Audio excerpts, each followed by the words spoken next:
Electron আদান প্রদানের ভিত্তিতে রাসায়নিক বিক্রিয়াগুলোকে আমরা দুটো প্রধান ভাগে ভাগ করতে পারি। এক নম্বর হচ্ছে রিডক্স বিক্রিয়া, যে বিক্রিয়াতে ইলেকট্রন আদান প্রদান হয়, আর একটা হচ্ছে নন রিডক্স বিক্রিয়া, যে বিক্রিয়াতে ইলেকট্রন আদান প্রদান হয় না।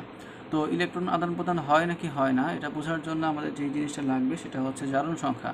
জারণ সংখ্যা আসলে অনেকে মনে করে জারণ সংখ্যা হচ্ছে যোজনীর মতন, কিন্তু পুরোপুরি আসলে যোজনীর সাথে এটা মিল নাই। এটা কিছুটা পার্থক্য এখানে আছে। যোজনীর সাথে জারণ সংখ্যার মূল পার্থক্যটা হচ্ছে এখানে, যেমন আমরা জানি যে কপারের যোজনী হচ্ছে দুইটা হতে পারে।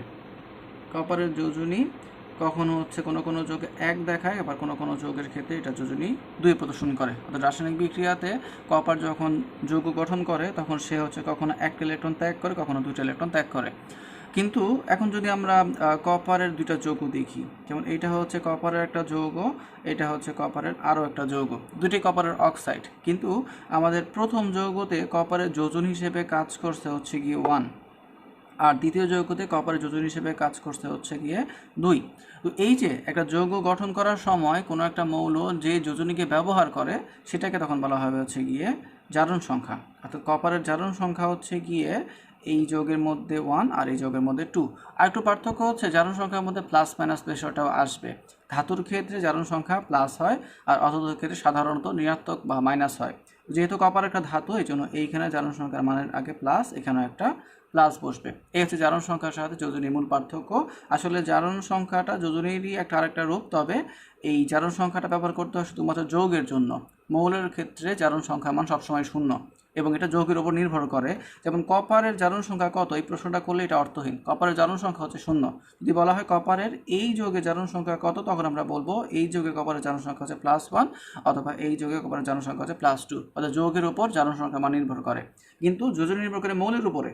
আমরা যদি বলে কপারের যোজনী কত, তাহলে আমরা বলবো সেটা 1 অথবা 2, যে কোনো একটা হতে পারে। এটা যৌগ কোনটা গঠন করলো সেটার উপর পুরোপুরি নির্ভর করে না। তবে হ্যাঁ, স্পেসিফিক যৌগ বলে দেওয়া হলে আমরা বলবো যে এই যৌগের মধ্যে কপারের যোজনী হচ্ছে 1, আবার এই যৌগে কপারের যোজনী হচ্ছে 2, এটা বলা যেতে পারে।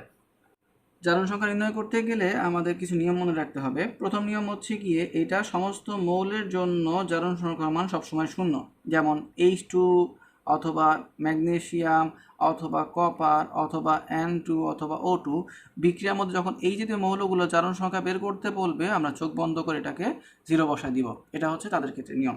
দ্বিতীয় নিয়ম হচ্ছে গিয়ে সকল যৌগের ক্ষেত্রে জারণ সংখ্যার মান মোট যখন আমরা বের করব তখন সেই মোট মান হবে হচ্ছে গিয়ে 0। অর্থাৎ বিষয়টা হচ্ছে এরকম, যেমন H2O, পানির মধ্যে হাইড্রোজেনের জারণ সংখ্যা আছে, আবার অক্সিজেনের জারণ সংখ্যা আছে, কিন্তু এদের জারণ সংখ্যা হিসাব করার পরে এই মোট জারণ সংখ্যা মান অবশ্যই 0 আসবে। যেমন হাইড্রোজেনের জারণ সংখ্যা এখানে হচ্ছে +1, দুইটা আছে বলে 2 দিয়ে গুণ, প্লাস অক্সিজেনের জারণ সংখ্যা হচ্ছে -2, সবগুলো ক্যালকুলেশন করলে আসবে হচ্ছে গিয়ে 0। এই হচ্ছে আমাদের সাধারণ আরেকটা মূলনীতি, যে সকল যৌগের মধ্যে জারণ সংখ্যার যোগফল বা মোট মানটা হবে 0।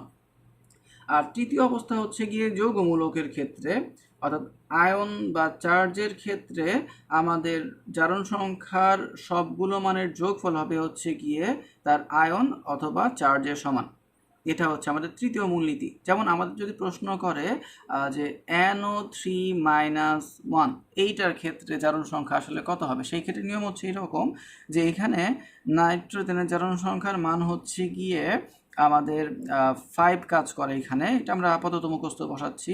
নাইট্রোজেন জারণ সংখ্যা হচ্ছে গিয়ে +5, অক্সিজেন জারণ সংখ্যার মান প্রত্যেকটা -2, আর 3টা আছে বলে 3 দিয়ে গুণ, তো ক্যালকুলেশন করলে আসবে এখানে -1। তো এই -1টা হচ্ছে গিয়ে আমাদের এই নাইট্রেট মূলকের মোট জারণ সংখ্যার মান। এই হচ্ছে 3টা নিয়ম আমাদের মাথায় রাখতে হবে। আর জারণ সংখ্যা বের করতে গেলে আমাদের কিছু কিছু মৌলের জারণ সংখ্যা মুখস্থ রাখতে হবে।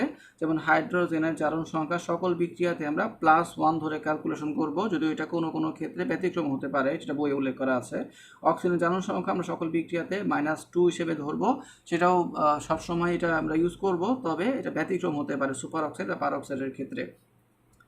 আর সোডিয়াম, তারপর হচ্ছে পটাশিয়াম, লিথিয়াম, অর্থাৎ ক্ষার ধাতুগুলোর জারণ সংখ্যার মান হচ্ছে গিয়ে সর্বদা +1। মৃৎ ক্ষার ধাতু যেমন ম্যাগনেসিয়াম, ক্যালসিয়াম, এদের জারণ সংখ্যার মান সারা জীবনই থাকবে +2। হ্যালোজেনগুলো অর্থাৎ যেমন হচ্ছে গিয়ে ক্লোরিন, ফ্লোরিন, ব্রোমিন, আয়োডিন, এই মৌলগুলো জারণ সংখ্যার মান সর্বদাই হচ্ছে গিয়ে -1। আর যৌগমূলক যারা আছে তাদের জারণ সংখ্যার মানগুলো আমরা মুখস্থ রাখবো। যেমন সালফেট, এই সম্পূর্ণ মূলকটার জারণ সংখ্যার মান হচ্ছে গিয়ে -2। নাইট্রেট মূলকের জারণ সংখ্যার মান হচ্ছে গিয়ে -1। কার্বনেট মূলকের জারণ সংখ্যার মান হচ্ছে গিয়ে -1। NH4 বা অ্যামোনিয়াম যৌগমূলকের জারণ সংখ্যার মান হচ্ছে গিয়ে +1। এই মানগুলো আমাদের মুখস্থ রাখতে পারি, এগুলো আমাদের বইয়ের মধ্যে দেওয়া আছে। আমাদের এখান থেকে ছোট কিছু প্রশ্ন আসে যে নির্দিষ্ট একটা যৌগের আমাদের বলে নির্দিষ্ট যৌগের নির্দিষ্ট একটা পরমাণুর জারণ সংখ্যা বের করার কথা বলে কোনো কোনো ক্ষেত্রে। যেমন আমাদের প্রশ্ন করলো যে সালফিউরিক অ্যাসিডের মধ্যে সালফারের জারণ সংখ্যা কত। সাধারণত যেই মৌলের জারণ সংখ্যা পরিবর্তনশীল অর্থাৎ যাদের যোজনী পরিবর্তনশীলতা প্রদর্শন করে তাদের ক্ষেত্রে বিষয়টা বেশি বলে। তো এইগুলা প্রবলেমের ক্ষেত্রে আপনাদের নিয়ম হচ্ছে যেটা বের করতে বলবে সেটাকে ছাড়া বাকি সবগুলোর মানকে মুখস্থ বসাতে হবে। তো আমরা জানি যে হাইড্রোজেনের প্রত্যেকটা জারণ সংখ্যা হচ্ছে +1, দুইটা আছে বলে 2 দিয়ে গুণ প্লাস। সালফারটা যেহেতু বের করতে হবে আমরা এটাকে x ধরে রাখতে পারি, প্লাস হচ্ছে গিয়ে অক্সিজেন, এটা এখন বসাবো। অক্সিজেন প্রত্যেকটা -2, 4টা আছে বলে 4 দিয়ে গুণ। আর আমরা জানি একটা যৌগের মোট জারণ সংখ্যার মান সবসময় হবে হচ্ছে 0। তো আমরা এখান থেকে এখন সলিউশন করলে খুব সহজে x বা হচ্ছে সালফারের জারণ সংখ্যার মানটা বের করে ফেলতে পারি। তো আমাদের ক্যালকুলেশন করলে এখানে এটার মান আসে হচ্ছে গিয়ে 6। তার মানে সালফারের জারণ সংখ্যা এখানে কাজ করতে হচ্ছে গিয়ে 6 হিসেবে। আবার এই যৌগটা পটাশিয়াম ডাইক্রোমেট, এখানে যদি আমাদের প্রশ্ন করে যে প্রোমেটের মূলকের যে ক্রোমিয়ামটা এটা জারণ সংখ্যার মান কত, একই নিয়মে আমরা করব। আমরা জানি পটাশিয়ামের জারণ সংখ্যার মান হচ্ছে +1, প্রত্যেকটার সাথে যেহেতু 2টা করে আছে তাহলে 2 গুণ করব, প্লাস ক্রোমিয়াম প্রত্যেকটা আমি ধরলাম হচ্ছে x, 2টা ক্রোমিয়াম আছে বললাম যে এখানে লিখলাম হচ্ছে 2x, প্লাস অক্সিজেন প্রত্যেকটা হচ্ছে গিয়ে -2, যেহেতু এখানে 7টা আছে তাহলে আমরা এখানে একটা 7 গুণ করে দিলাম, আর মোট জারণ সংখ্যা মান হবে হচ্ছে গিয়ে 0।